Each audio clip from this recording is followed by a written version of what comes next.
මිනිස්සුන්ට පොරොන්දුවක් දෙනවා නම් ඒක රකින්න පුරුදු වෙන්න.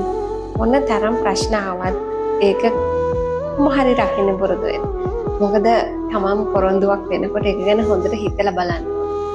ඒ මනුස්සයා ඒක ගැන කොච්චර බලාපොරොත්තු තියනද?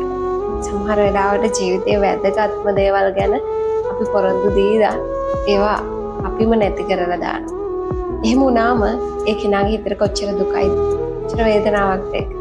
ඒ මනුස්සයා ආයේ කිසිම දවසක කිසිම කෙනෙක් විශ්වාස නොකරන තැනට වැටෙන්න පුළුවන් ඔයාගේ පොරොන්දුව නිසා. එහින්දා කාටවත් නිකරුණේ පොරොන්දු දෙන්න එපා. නිකන් ආවට ගියාට හිතට ආපු පළියට පොරොන්දු දෙන්න එපා. හොඳට හිතන්න. කාලය අරගෙන හොඳට හිතලා Tamanට සුදුසු නම් Taman මේක කරනවම කියලා විශ්වාසයි නම් විතරක් පොරොන්දු දෙන්න. මිනිසුන්ව රවට්ටන්න එපා. ඒක හරි පව්.